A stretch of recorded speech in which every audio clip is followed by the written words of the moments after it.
3번씩이나 털렸다고요? 어디서요?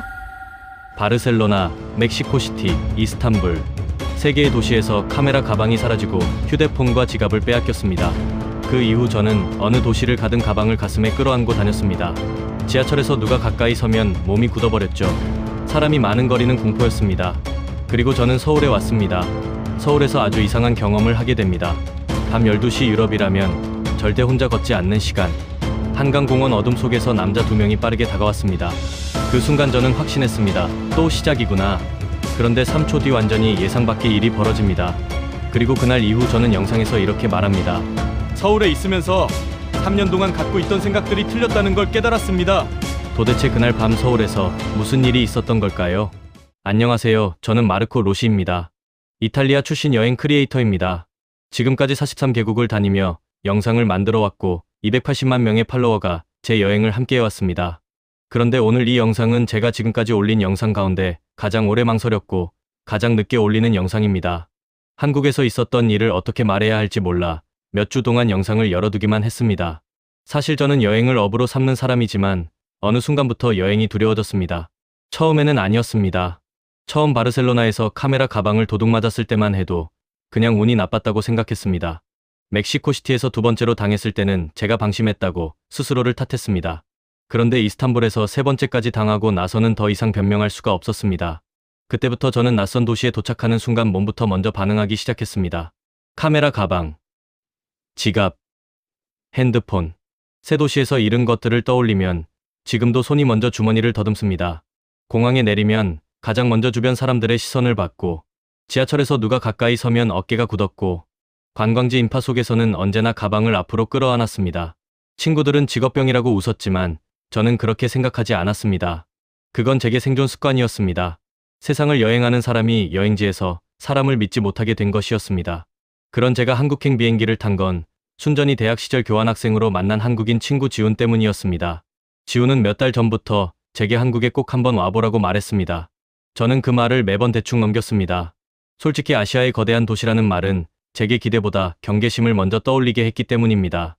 복잡하고 시끄럽고 관광객을 노리는 사람들이 많을 거라고 생각했습니다. 한국이라는 나라에 대해 아는 것도 거의 없었습니다. K-팝이 유명하다는 것, 삼성이 한국 회사라는 것, 그 정도가 전부였습니다. 결국 저는 반쯤 강요에 가까운 지훈의 권유를 이기지 못하고 비행기 티켓을 끊었습니다. 기대는 거의 없었습니다. 그냥 오랜 친구를 만나러 가는 여행이라고 생각했습니다. 그런데 인천공항에 내리는 순간부터 뭔가 예상과 달랐습니다. 공항은 지나치게 깨끗했고 안내판은 이상할 만큼 정확했고 입국 심사는 놀랄 만큼 빨랐습니다. 아주 작은 차이들이었지만 이상하게 그 작은 것들이 저를 흔들기 시작했습니다. 내가 이 나라를 너무 모르는 건 아닐까? 그 생각이 처음 들었습니다. 그날 밤 지훈은 다음날 보기로 했고 저는 숙소에 짐만 내려놓은 뒤 혼자 홍대 근처를 걸었습니다. 밤이었습니다. 낯선 도시의 밤이었습니다. 저는 당연하다는 듯 가방을 앞으로 끌어안았습니다. 그리고 골목에서 한 남자가 빠른 걸음으로 제 쪽으로 다가왔습니다. 어깨가 스치는 순간 심장이 그대로 내려앉았습니다. 손이 반사적으로 가방 지퍼를 움켜쥐었습니다. 또 시작이구나. 저는 그렇게 생각했습니다. 그런데 그 남자는 그냥 지나갔습니다.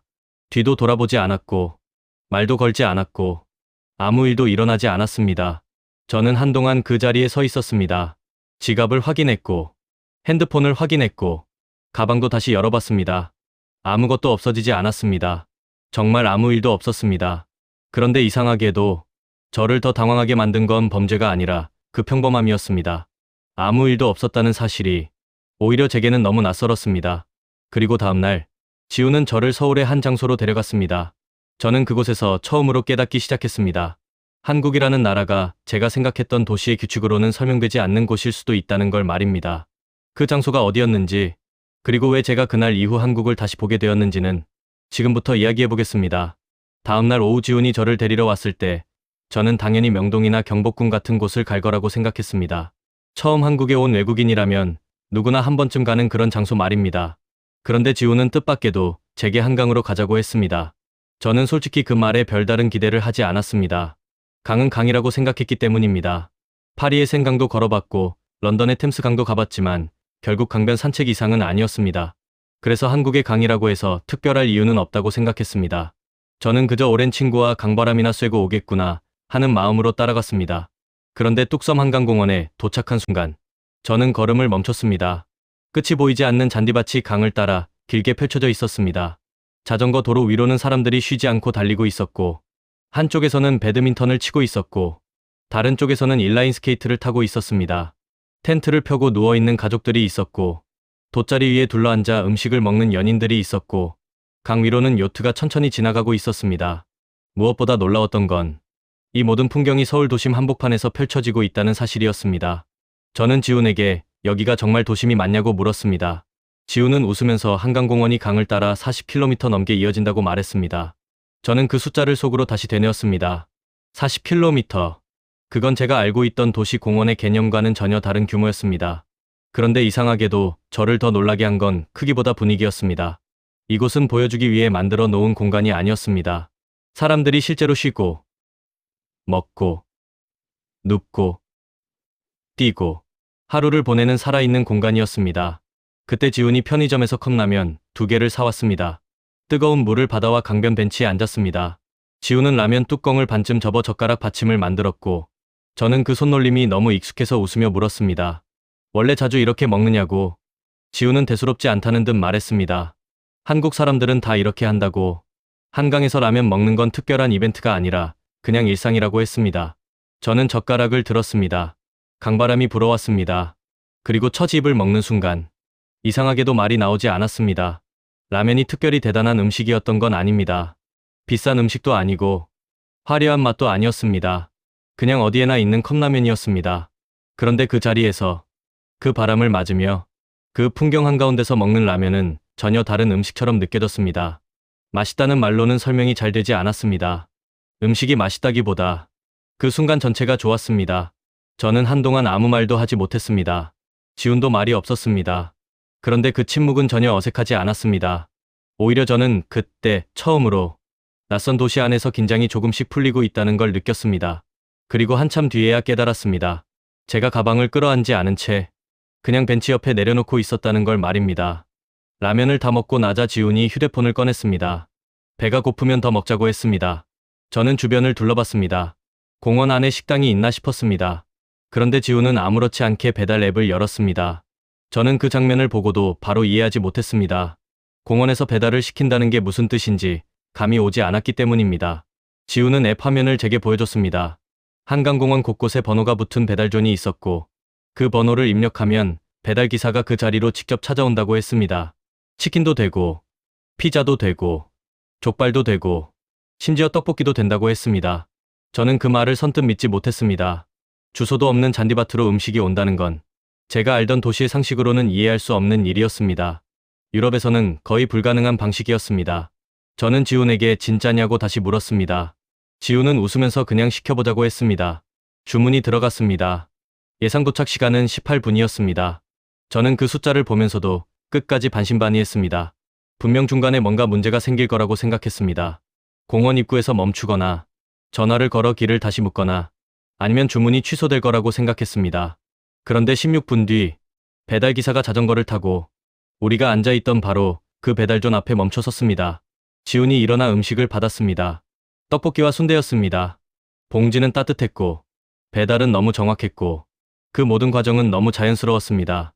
저는 한동안 그 음식을 들고 멍하니 서 있었습니다. 서울 도심 한복판의 강변 잔디밭에 앉아 바로 눈앞으로 배달된 음식을 받아 들고 있다는 사실이 너무 비현실적으로 느껴졌기 때문입니다. 그날 저는 처음으로 실감했습니다. 제가 한국이라는 나라에 대해 거의 아무것도 모르고 있었다는 것을 말입니다. 그런데 지금 생각해보면 그날 저를 놀라게 한 건 한강의 풍경이나 배달 시스템이 아니었습니다.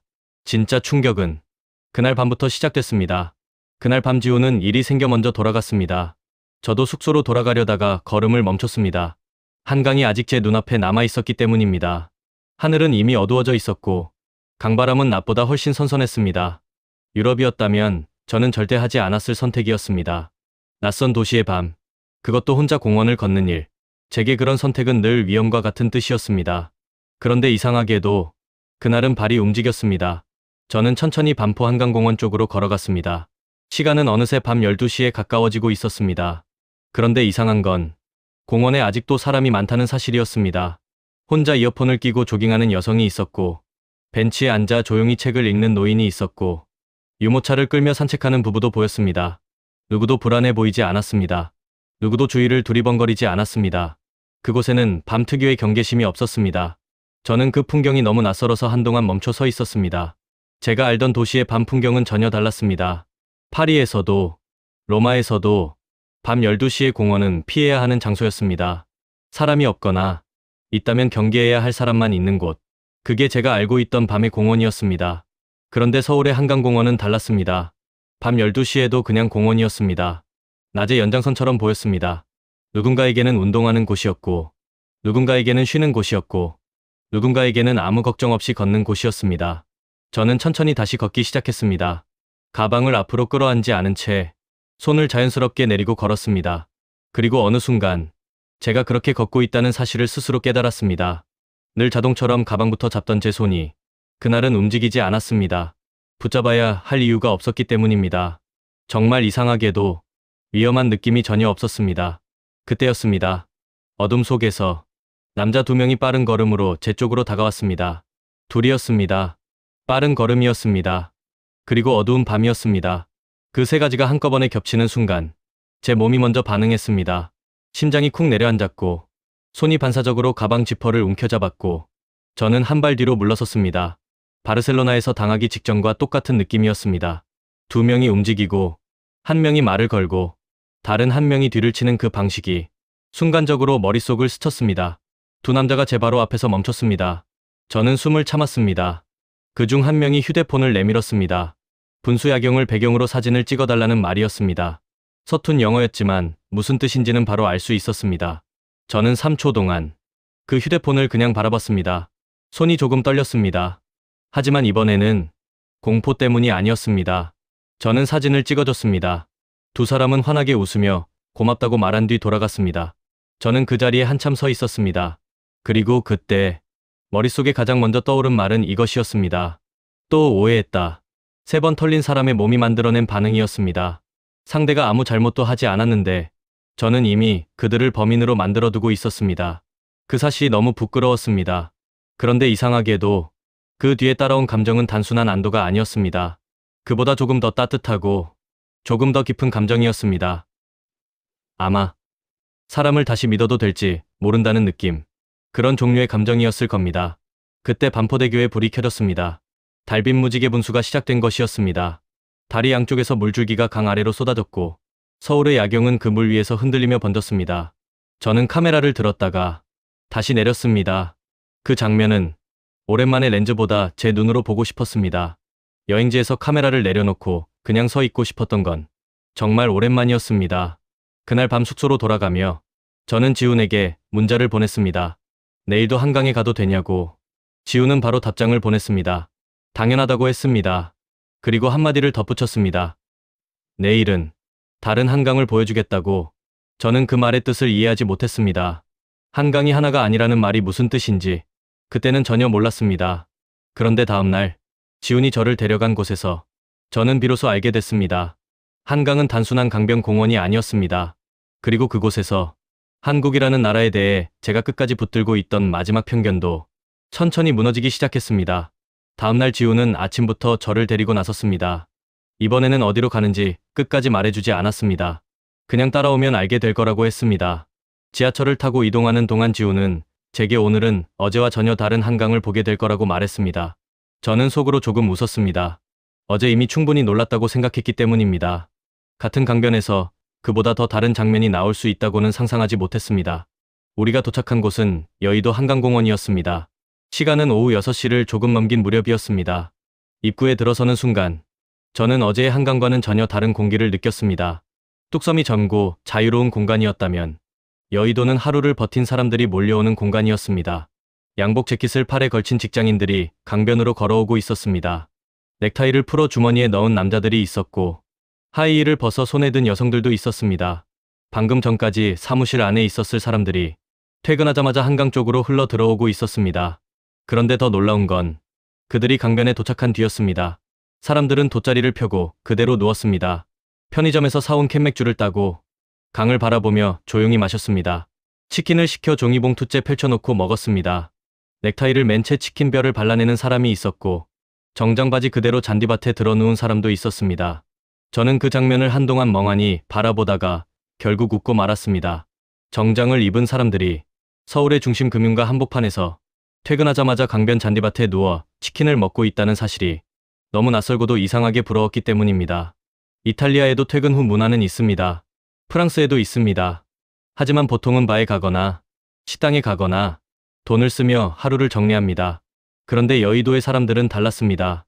비싼 공간으로 들어가지 않았습니다. 그냥 강바람이 부는 잔디밭에 앉아 하루를 벗어 던지고 있었습니다. 지우는 제게 한국 직장인들에게 한강은 퇴근 후 숨 쉬는 곳이라고 말했습니다. 집도 아니고 회사도 아니고 술집도 아닌 곳, 잠깐 인간으로 돌아오는 곳이라고 했습니다. 저는 그 말을 듣고 한동안 아무 대답을 하지 못했습니다. 이상하게 웃기기도 했고 조금 슬프기도 했고 동시에 참 아름답게 느껴졌기 때문입니다. 며칠 뒤 지우는 저를 망원 한강공원으로 데려갔습니다. 여의도와는 또 전혀 다른 분위기였습니다. 사람은 조금 더 적었고 공기는 훨씬 조용했습니다. 홍대 근처에 사는 젊은이들과 예술가들이 많이 오는 곳이라고 했습니다. 지우는 대여소에서 자전거 2대를 빌렸습니다. 가격을 듣고 저는 다시 물었습니다. 잘못 들은 줄 알았기 때문입니다. 2대를 빌리는데 든 돈이 3,000원이었습니다. 지우는 그걸 유로로 바꿔 설명해줬습니다. 이 유로가 조금 넘는 금액이었습니다. 저는 순간 웃음이 나왔습니다. 유럽에서는 커피 한 잔도 제대로 사기 어려운 돈으로 서울에서는 두 사람이 자전거를 빌려 강변을 달릴 수 있다는 뜻이었기 때문입니다. 우리는 자전거를 타고 마포대교 아래를 지나 달렸습니다. 강바람이 정면에서 불어왔고 노을은 강 위로 길게 퍼졌습니다. 주황빛이 물결 위에서 흔들리고 있었습니다. 저는 페달을 밟으면서 문득 이상한 생각이 들었습니다. 이 장면을 꼭 찍어야겠다는 생각보다 그냥 계속 달리고 싶다는 마음이 먼저 들었던 것입니다. 기록하고 싶은 욕심보다 그 순간 안에 그냥 머물고 싶은 마음이 앞서는 것. 그건 제게 정말 오랜만의 감각이었습니다. 그리고 여름이 가까워지던 어느 날, 지우는 다시 뚝섬으로 가자고 했습니다. 이번에는 또 무슨 이야기를 하려는 건지 궁금해하며 따라갔는데 도착한 순간 저는 다시 말을 잃었습니다. 한강 바로 옆에 야외 수영장이 열려 있었습니다. 처음에는 사진을 보는 줄 알았습니다. 서울 도심 한복판, 강변 바로 옆, 그 공간에 수영장이 있다는 사실이 너무 비현실적으로 보였기 때문입니다. 수영복을 입은 사람들이 한강을 배경으로 물속에 들어가 있었습니다. 그 장면은 마치 휴양지 광고 같았지만 실제로는 서울 시민들의 평범한 일상이었습니다. 저는 입장료를 물었습니다. 5,000원이라는 답이 돌아왔습니다. 그 자리에서 한동안 아무 말도 나오지 않았습니다.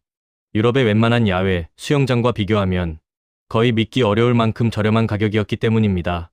그런데 지우는 그 말을 하며 어깨만 으쓱했습니다. 서울 시민 복지라고 대단한 것처럼 말하지도 않았습니다. 그저 너무 당연한 사실을 말하듯 지나갔습니다.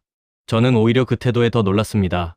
자전거 3,000원, 수영장 5,000원, 잔디밭 배달, 퇴근 후 치킨, 밤 12시에 산책. 이 모든 것이 서울 사람들에게는 특별한 이벤트가 아니라 그냥 평범한 하루라는 사실이 저를 계속해서 흔들었습니다. 그런데 지금 생각해보면 그때까지도 저는 한국을 아직 반밖에 보지 못한 상태였습니다. 지훈이 보여준 한강의 얼굴들은 분명 놀라웠지만 그게 전부는 아니었습니다. 오히려 제가 한국에 대해 가장 크게 오해하고 있던 건 한강이 아니라 전혀 다른 곳에 있었습니다.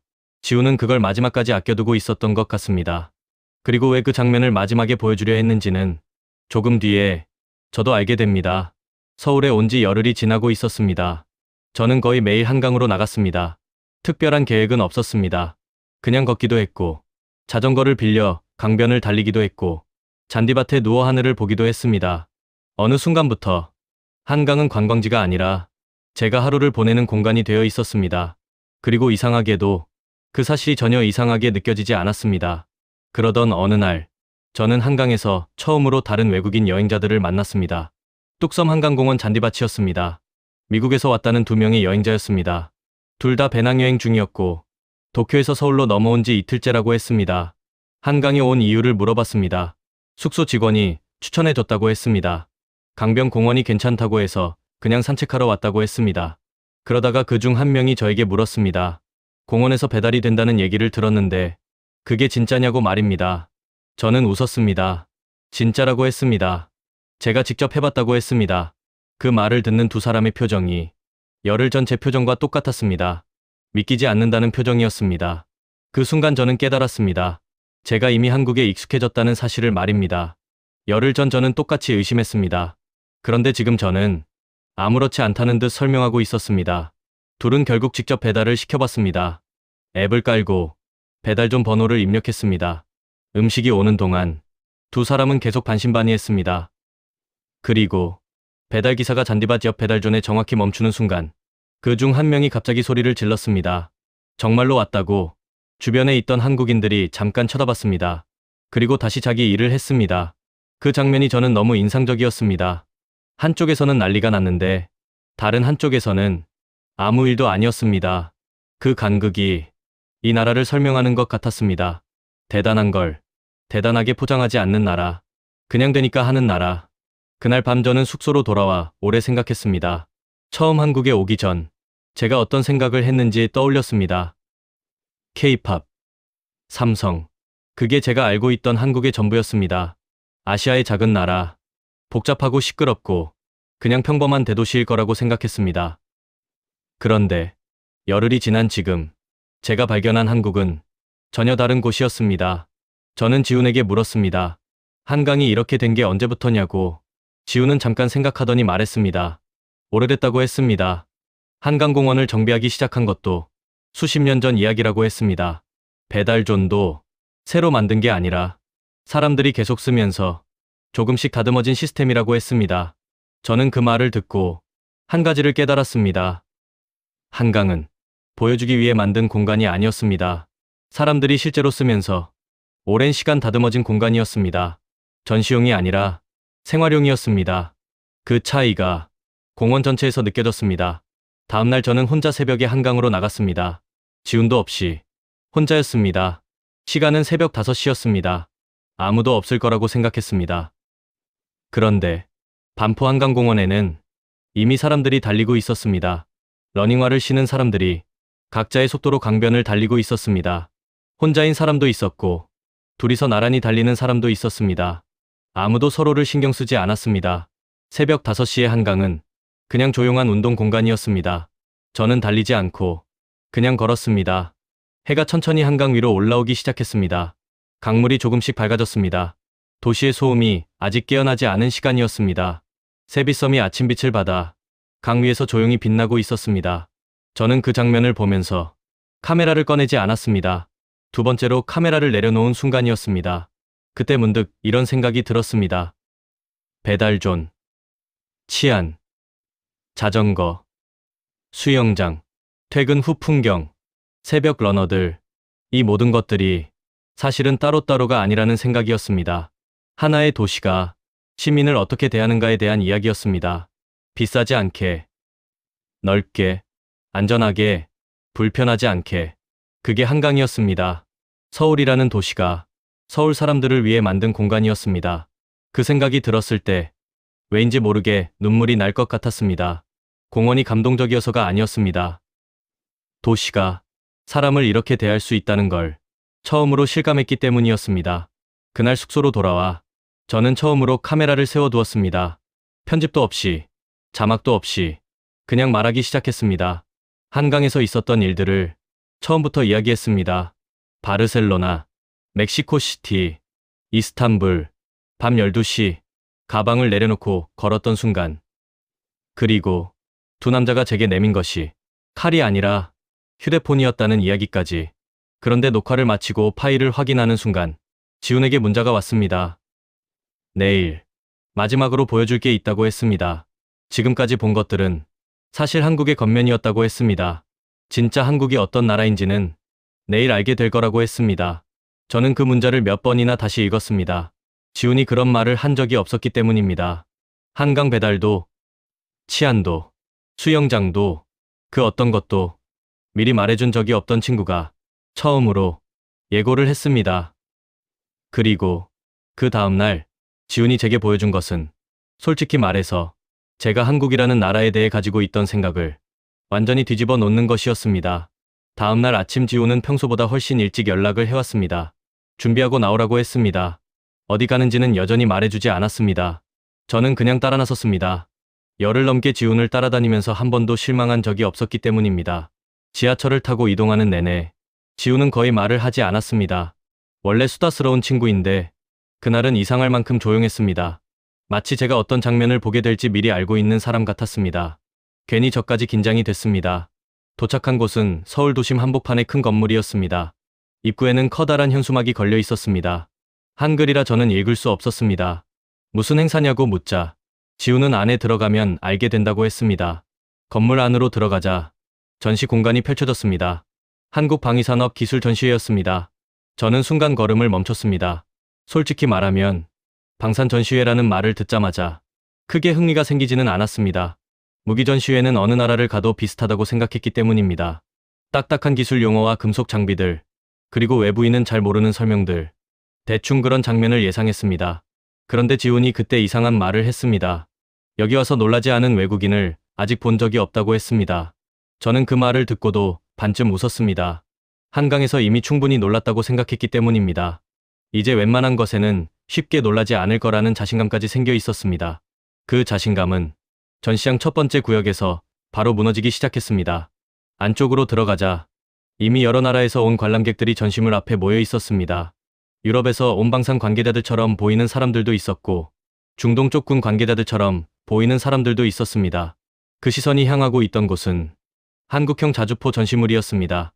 패널에는 숫자와 재원이 빼곡하게 적혀 있었고 지훈이 옆에서 그 의미를 하나씩 설명해줬습니다. 저는 설명을 들으면서 천천히 이상한 감각을 느끼기 시작했습니다. 제가 이 분야의 문외한이라는 사실보다 한국이 이 분야에서 이 정도 위치에 있다는 사실을 전혀 몰랐다는 쪽이 더 충격적이었습니다. 솔직히 한국이라고 하면 제 머릿속에는 전자제품, 자동차, K-팝, 그 정도 이미지밖에 없었습니다. 방산강국이라는 이미지는 단 한 번도 떠올린 적이 없었습니다. 작고 복잡한 지정학적 위치에 놓인 나라, 그 정도로만 생각했던 나라가 세계 방산 시장에서 이렇게 진지하게 다뤄지고 있다는 건 제 상식 밖의 일이었습니다. 전시장을 더 둘러볼수록 그 생각은 점점 더 강해졌습니다. 한국이 개발한 전투기, 한국형 미사일 방어 체계, 독자 개발 장갑차, 이것들이 단순한 전시용 모형이 아니라 실제로 여러 나라에 수출되고 있다는 설명이 붙어 있었습니다. 그 중에서도 저를 멈춰 세운 건 폴란드 관련 설명이었습니다. 유럽 한복판의 나라가 미국도 아니고 러시아도 아니고 한국의 무기를 대규모로 선택했다는 내용이었습니다. 저는 그 문장을 한 번 더 읽었습니다. 그리고 다시 읽었습니다. 제가 잘못 본 건 아닌지 확인하고 싶었습니다. 지훈에게 이게 사실이냐고 묻자 지훈은 너무 당연하다는 듯 고개를 끄덕였습니다. 뉴스에서도 크게 다뤄진 일이라고 했습니다. 폴란드뿐만 아니라 호주, 노르웨이, 아랍에미리트 같은 나라들도 한국 방산 기업과 계약을 맺었다고 했습니다. 저는 한동안 그 자리에 서 있었습니다. 한국이라는 나라를 떠올릴 때 제 머릿속에 가장 먼저 있던 이미지는 아시아 지도 위의 작은 나라였습니다.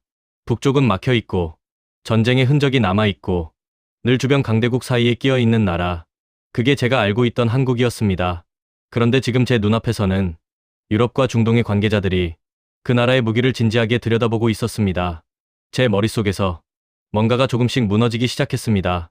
전시장 한쪽에는 외국 방산 관계자들이 모여 대화하는 공간이 있었습니다. 저는 그 근처를 지나가다가 영어 대화 일부를 듣게 됐습니다. 유럽 억양이었습니다. 그중 한 사람이 말했습니다. 몇 년 전까지만 해도 한국 방산을 이렇게 진지하게 볼 줄은 몰랐다고 했습니다. 처음에는 가격이 저렴하니까 타협하는 선택이라고 생각했는데 실제로 납품된 장비 성능을 보고 나서 생각이 완전히 바뀌었다고 했습니다. 그 말을 듣는 순간 저는 이상한 기분이 들었습니다. 그 사람이 지금 걷고 있는 생각의 경로가 제가 한강에서 걸었던 경로와 너무 비슷했기 때문입니다. 처음에는 무시하고 실제를 보고 그리고 인정하게 되는 흐름. 차이가 있다면 저는 강변 잔디밭에서 그걸 느꼈고 그 사람은 무기 시장에서 느꼈다는 것뿐이었습니다. 결국 같은 이야기였습니다. 한국이라는 나라에 대한 선입견이 현실 앞에서 무너지는 이야기. 지우는 저를 전시장 안쪽으로 더 데려갔습니다. 이번에는 한국형 발사체 기술 전시 공간이었습니다. 거기에는 누리호 관련 전시물이 있었습니다. 저는 누리호라는 이름을 그때 처음 들었습니다. 지우는 한국이 독자 기술로 만든 우주 발사체라고 설명했습니다. 외국 기술에 기대지 않고 스스로 설계하고 스스로 제작했고 실제로 발사에도 성공했다고 했습니다. 저는 그 말을 듣고 솔직히 바로 믿지 못했습니다. 우주 발사체를 독자 개발할 수 있는 나라는 제가 아는 한 손에 꼽혔기 때문입니다. 미국, 러시아, 중국, 유럽, 일본. 제 머릿속 목록은 거기까지였습니다. 한국이 그 목록 안에 들어간다는 사실이 선뜻 받아들여지지 않았습니다. 저는 지훈에게 직접 검색해봐도 되냐고 물었습니다. 지훈은 웃으면서 그러라고 했습니다. 저는 그 자리에서 바로 휴대폰을 꺼냈습니다. 영어로 검색했습니다. 해외 뉴스 기사들이 쏟아졌습니다. BBC, 로이터, AP 모두 같은 사실을 전하고 있었습니다. 한국이 독자 개발한 우주 발사체 발사에 성공했다는 내용이었습니다. 그리고 그 성공이 갖는 의미까지 자세히 설명하고 있었습니다. 독자 우주 발사 능력을 가진 나라 목록에 한국이 이름을 올렸다는 말이 반복해서 등장했습니다. 저는 한동안 휴대폰 화면을 내려다보다가 천천히 폰을 내렸습니다. 그리고 다시 누리호 전시물을 바라봤습니다. 그 순간부터 제 시선이 달라지기 시작했습니다. 저는 더 이상 결과만 보고 있지 않았습니다. 오히려 이게 어떻게 가능했는지 그 원인을 찾고 싶어졌습니다. 그 생각은 이상하게 한강과도 연결됐습니다. 배달이 되고, 치안이 좋고, 새벽에 혼자 걸을 수 있고, 자전거를 싸게 빌릴 수 있고, 강변 수영장이 있고, 그 모든 것이 그냥 생겨난 건 아니라는 생각이 들었습니다. 이 나라가 오랜 시간 쌓아온 어떤 방식, 어떤 설계, 어떤 집요함이 있다는 느낌이었습니다. 저는 지훈에게 물었습니다. 한국은 어떻게 이렇게 됐냐고. 너무 큰 질문이라는 걸 알면서도 그냥 물을 수밖에 없었습니다. 지훈은 한참 생각하더니 조용히 대답했습니다. 빨리 망했다가 빨리 다시 만들었기 때문인 것 같다고 했습니다. 전쟁으로 거의 모든 것이 무너진 나라였기 때문에 오히려 처음부터 다시 설계할 수 있었다고 했습니다. 오래된 나라들이 끌고 가는 낡은 구조 없이 새로 만들 수 있었다고 했습니다. 그래서 어떤 면에서는 더 빠르게 달릴 수 있었다고 했습니다. 그 말을 듣는 순간 한강이 다시 떠올랐습니다. 낡은 공간을 조금씩 고친 것이 아니라 처음부터 새로 설계한 공간, 기존 체계에 억지로 맞춘 것이 아니라 사람이 실제로 쓰는 방식에 맞춰 만든 시스템. 한강이 그랬습니다. 그리고 지금 보니 방산도, 우주 기술도 어떤 면에서는 똑같았습니다. 기존 강자를 흉내내는 나라가 아니라 필요한 것을 새로 만드는 나라. 그게 제가 그날 전시장에서 본 한국이었습니다. 전시장을 나오는 길, 입구 근처에서 외국인 관람객 한 명이 안내 직원에게 질문하는 장면이 보였습니다. 영어였습니다. 저 기술을 정말 한국이 직접 개발한 것이 맞느냐고 묻고 있었습니다. 직원이 맞다고 대답하자 그 외국인은 잠깐 말을 잇지 못했습니다. 그리고 천천히 고개를 끄덕였습니다. 믿기 어렵지만 인정할 수밖에 없다는 표정이었습니다. 저는 그 얼굴을 알고 있었습니다. 열흘 전 한강 배달존 앞에서 제가 짓고 있던 바로 그 표정이었습니다. 밖으로 나오자 햇빛이 강했습니다. 저와 지우는 한동안 말없이 걸었습니다.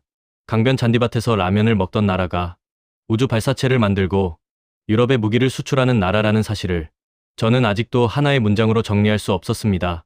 그런데 그때 지훈이 조용히 말했습니다. 한국 사람들은 이게 다 연결되어 있다는 걸 잘 모른다고 했습니다.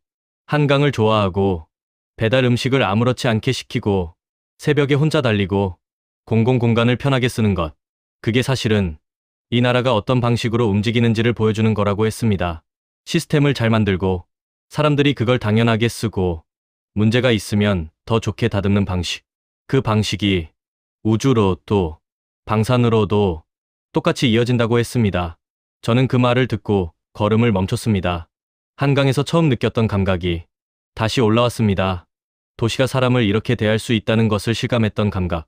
그런데 이제는 알 것 같았습니다. 그 감각이 한강에서 끝나는 이야기가 아니라는 걸 말입니다. 한강은 시작이었습니다. 한국이라는 나라가 어떤 방식으로 움직이는지를 보여주는 첫 번째 장면이었습니다. 숙소로 돌아오는 지하철 안에서 저는 그날 촬영한 영상 파일을 열어봤습니다. 전시장 장면, 지훈과 나눈 대화, 그리고 외국인 관람객이 천천히 고개를 끄덕이던 그 순간까지 모두 담겨 있었습니다. 그 장면들을 다시 보는데 이 영상을 어떻게 편집해야 할지 감이 잡히지 않았습니다. 너무 많은 것이 한꺼번에 들어 있었기 때문입니다. 그때 지훈에게 문자가 왔습니다. 오늘 본 것들 어땠냐고 묻고 있었습니다. 저는 잠깐 생각하다가 답장을 보냈습니다. 한국이라는 나라를 처음부터 다시 봐야 할 것 같다고. 지훈은 짧게 답했습니다. 이제 반쯤 왔다고 했습니다. 저는 그 문장을 한참 바라봤습니다. 아직 반이 남았다는 뜻이었습니다. 그리고 그 나머지 반이 무엇인지는 제가 영상을 올린 뒤에 알게 됩니다. 제가 전혀 예상하지 못한 방식으로 한국의 나머지 절반이 저를 찾아오게 됩니다.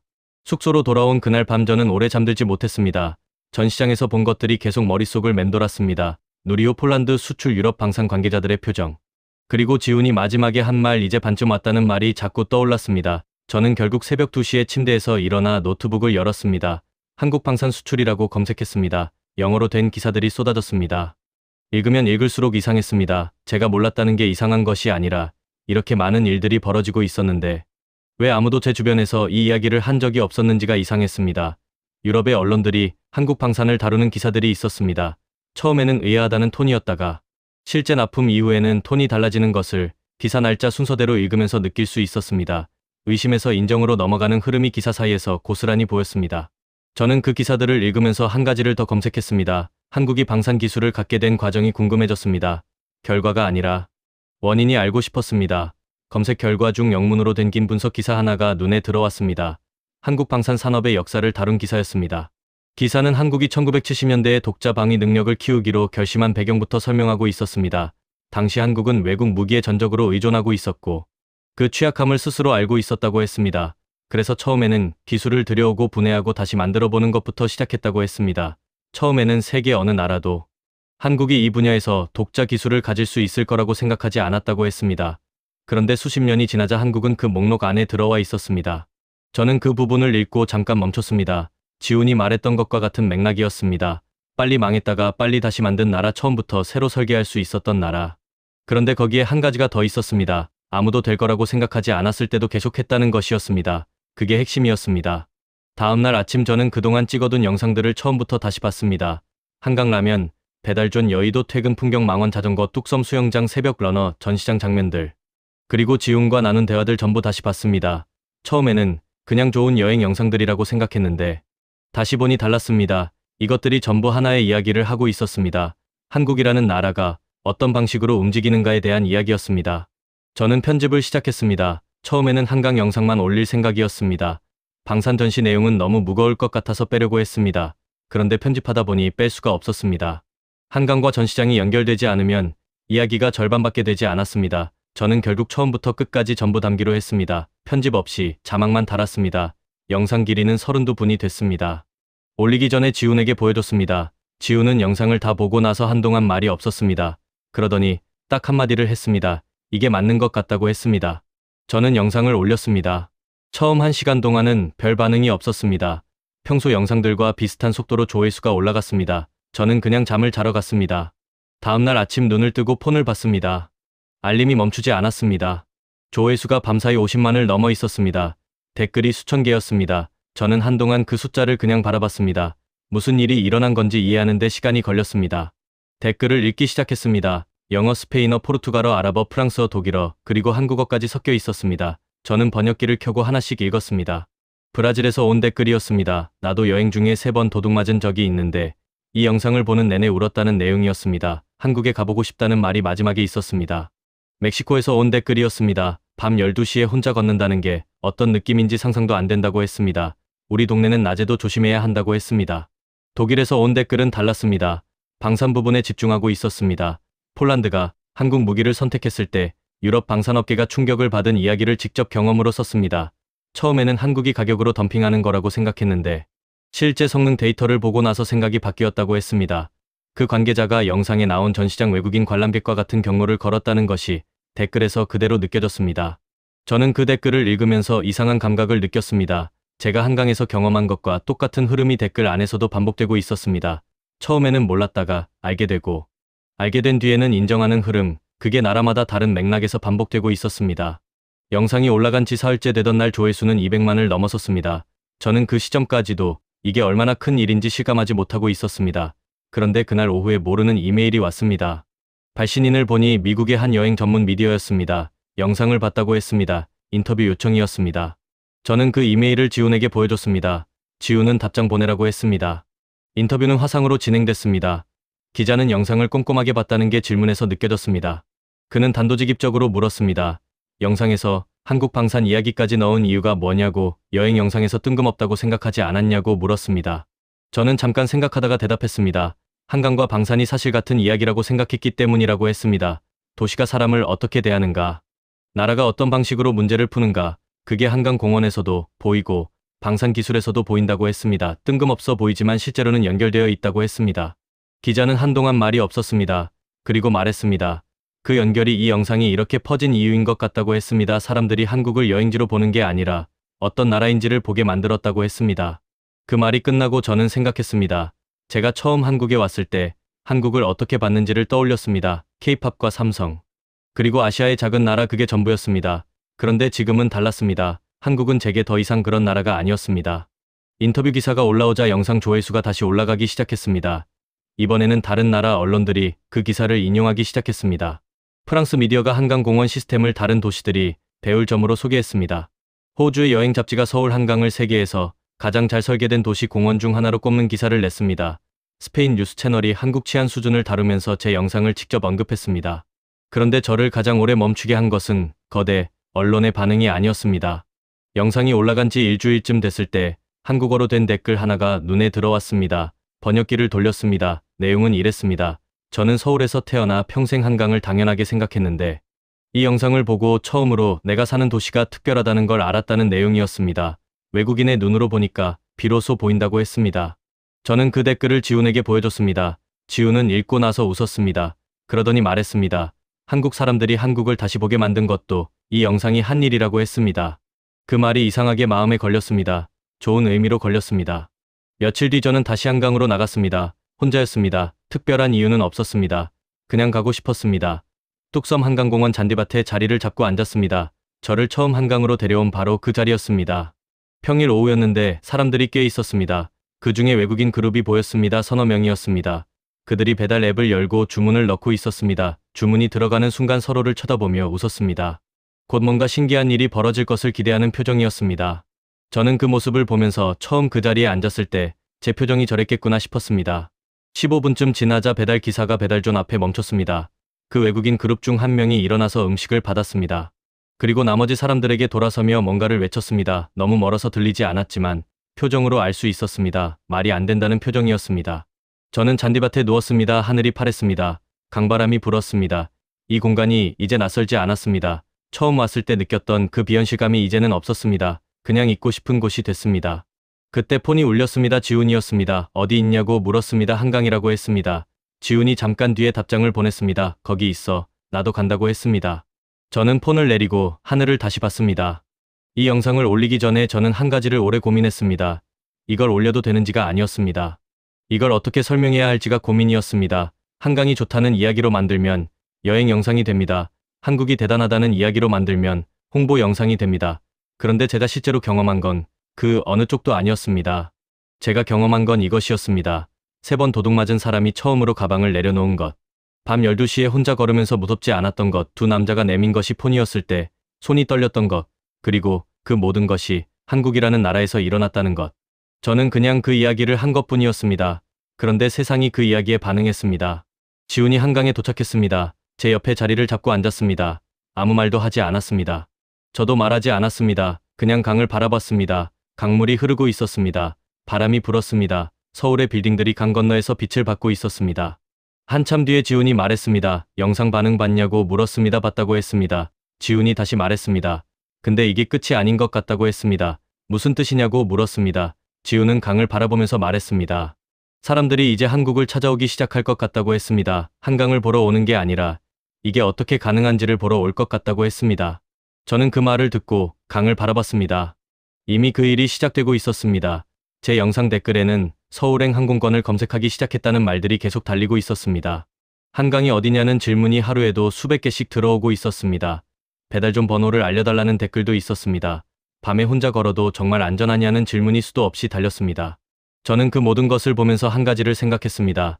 제가 한국에 오기 전에 한국에 대해 아무것도 몰랐던 것처럼 지금 댓글을 다는 저 사람들도 아직 모른다는 것이었습니다.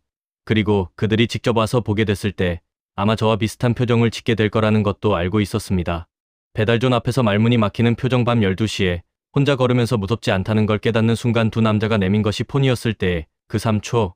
그 순간들이 기다리고 있었습니다. 한강에서. 영상이 올라간 지 열흘이 지나고 있었습니다.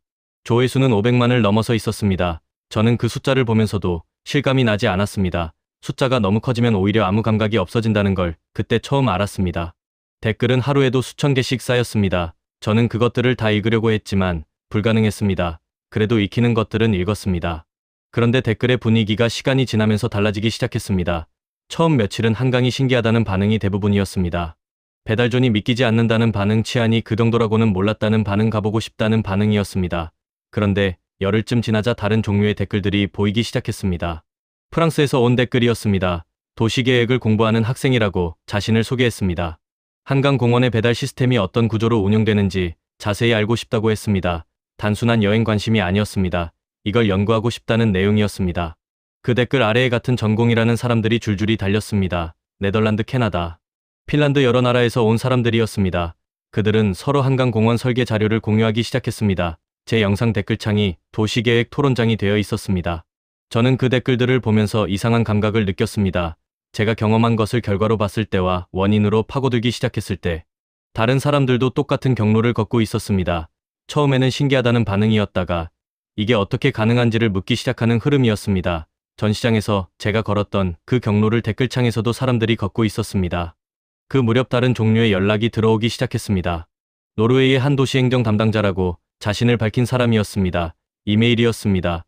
한강공원의 야간 치안 유지 방식이 구체적으로 어떻게 운영되는지 공식적으로 알아볼 방법이 있느냐고 물었습니다. 자기 도시의 공원 야간 운영 문제를 해결하는 데 참고하고 싶다고 했습니다. 저는 그 이메일을 지훈에게 보여줬습니다. 지훈은 읽고 나서 한동안 말이 없었습니다. 그러더니 말했습니다. 이게 여행 영상에서 시작된 거 맞냐고 했습니다. 저도 모르겠다고 했습니다. 저는 노르웨이 담당자에게 답장을 보냈습니다. 제가 알고 있는 범위에서 설명해줬습니다. 서울시가 한강공원에 CCTV를 얼마나 촘촘하게 설치했는지, 야간에도 공원 내 편의시설이 운영되기 때문에 자연스럽게 사람이 머물게 된다는 것, 사람이 있는 공간이 안전한 공간이 된다는 구조를 설명했습니다. 그러면서 저도 처음에는 그냥 안전하다는 것만 느꼈는데 왜 안전한지를 나중에 생각해봤다고 덧붙였습니다. 그 답장을 보내고 나서 저는 한 가지를 깨달았습니다. 제가 한강을 처음 걸었을 때 느꼈던 안도감이 사실 아무 이유 없이 생긴 게 아니었다는 것이었습니다. 보이지 않는 설계가 그 안도감을 만들고 있었습니다. 치안은 경찰의 수가 아니라 공간의 구도로 만들어지고 있었습니다. 그걸 몸으로 먼저 느끼고 나중에 이해한 것이었습니다. 영상이 올라간 지 보름째 되던 날 유튜브 알림이 울렸습니다. 다른 크리에이터가 제 영상에 반응 영상을 올렸다는 알림이었습니다. 클릭해봤습니다. 미국의 여행 크리에이터였습니다. 팔로워가 저보다 많은 사람이었습니다. 제 영상을 보면서 실시간으로 반응하는 영상이었습니다. 그 영상을 처음부터 봤습니다. 그 크리에이터는 처음에 회의적인 태도로 시작했습니다. 한국 여행 영상은 많이 봤는데 뭐가 다르냐는 톤이었습니다. 그런데 배달존 장면에서 처음으로 앞으로 몸을 기울였습니다. 밤 12시 장면에서 잠깐 영상을 멈추고 다시 돌려봤습니다. 두 남자 사진 부탁 장면에서는 아무 말도 하지 않았습니다. 그리고 제가 가방을 내려놓고 걸었다는 부분에서 처음으로 말했습니다. 이게 그냥 여행 영상이 아니라고 했습니다. 그 반응 영상은 하루 만에 조회수 300만을 넘겼습니다. 그 영상 댓글에도 사람들이 쏟아졌습니다. 그런데 그 댓글들의 내용이 제 영상 댓글과 달랐습니다. 제 영상 댓글이 한국에 가보고 싶다는 내용이 많았다면 그 반응 영상의 댓글은 달랐습니다. 왜 우리 도시는 이게 안 되는지를 묻는 댓글이 많았습니다.